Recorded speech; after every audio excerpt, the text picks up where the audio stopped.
প্রিয় শিক্ষার্থীবৃন্দ, সবাইকে আমার শুভেচ্ছা।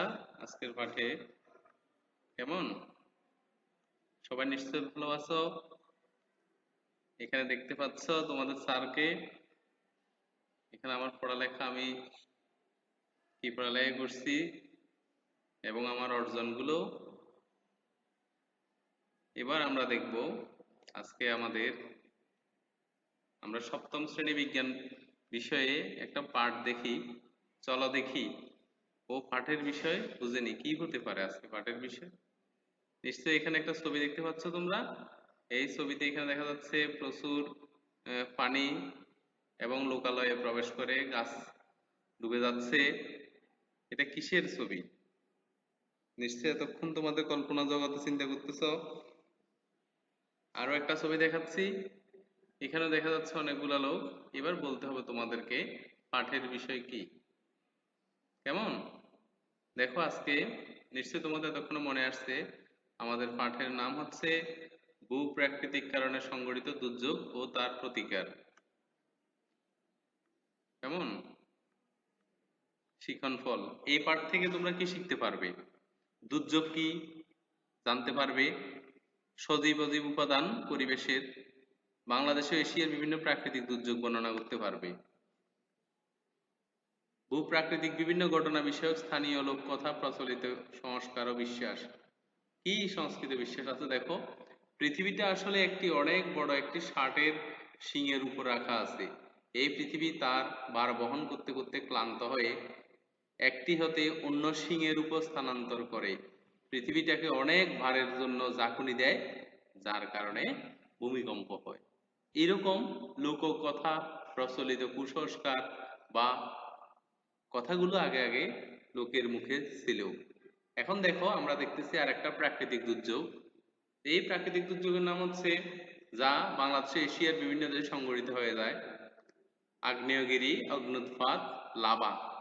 এই লাভার যখন নির্গত হয় তখন এর ভেতরে যে পাথর থাকে পাথরগুলো গলে লাভা হিসেবে বের হয়। এটি ভূগর্ভে ম্যান্টর নামক জায়গায় প্রচুর তাপ উৎপন্ন করে এবং ভূগর্ভে বালি, ধোঁয়া এবং আগুনের লাভা হিসেবে বের হয়। বাংলাদেশে কোনো আগ্নেয়গিরি নেই।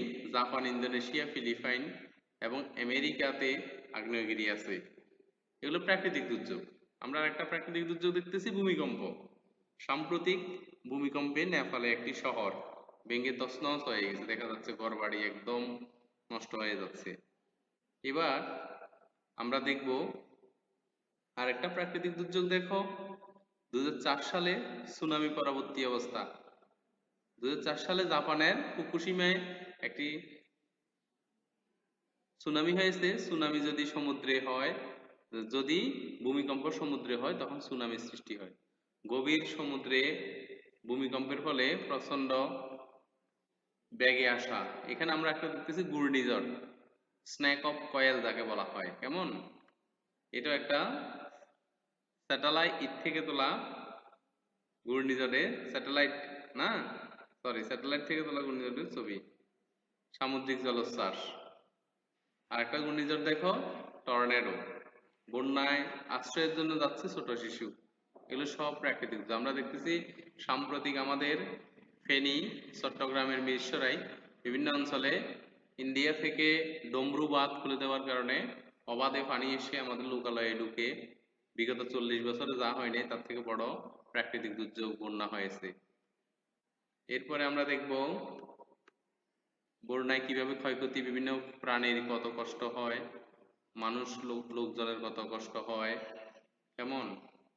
তারপরে দেখতেছি পশুদের কি অবস্থা, অনেক কষ্ট হয়। ঘরবাড়ি ছেড়ে মানুষ বিভিন্ন আশ্রয় কেন্দ্রে চলে যাচ্ছে। হ্যাঁ, ভয়ঙ্কর প্রলয়ঙ্করী বন্যা। এবার আমরা দেখব এই পাঠে আমরা কি কি জানতে পারছি। একক কাজ, বন্যা কি। কেমন? ছবিতে সৃষ্ট দৃশ্য কিসের, নাম সহ জানো বলো। এই ছবিটি কিসের? ঘূর্ণিঝড় নাকি টর্নেডো নাকি সাইক্লোন, কি হতে পারে? এবার জোড়াই কাজ। ঘূর্ণিঝড় কি তোমরা বলতে চেষ্টা করবে। লাভা কি, লাভা কোন জায়গা থেকে বের হয়, কেন হয় ব্যাখ্যা। এবার আমাদের আছে একটা ছবি দেখো, ছবিটি কোন ধরনের দুর্যোগ নির্দেশ করে? এটি কি প্রাকৃতিক দুর্যোগ না মানব সৃষ্ট দুর্যোগ, বন্যা নাকি ভূমিকম্প? এরপরে দেখো, দলগত গাছ আগ্নেয়গিরি কি বন্যায় ক্ষয়ক্ষতি কমাতে কি কি পূর্ব প্রস্তুতি থাকা প্রয়োজন? মূল্যায়ন। তো দেখো, আমরা তোমাদেরকে জিজ্ঞেস করবো সাইক্লোন কি, কেমন, বন্যা কি, ঘূর্ণিঝড় কি? আমরা ছবি দেখতেছি, একটা ছবি, এই ছবি থেকে তোমরা বাড়ির কাজ করবে। এখানে দেখতেছি একটা প্রাকৃতিক দুর্যোগ নিশ্চয়, উল্লেখিত পরিস্থিতিতে কি কি পূর্ব প্রস্তুতি থাকা প্রয়োজন, কেমন? এখানে যেই ছবিটা দেখতেছি আমরা, কি কি প্রস্তুতি, আগাম প্রস্তুতি নিলে আমরা দুর্যোগ থেকে রক্ষা পাবো। আজকে পাঠে সক্রিয় থাকার জন্য সবাইকে আমার পক্ষ থেকে শুভেচ্ছা।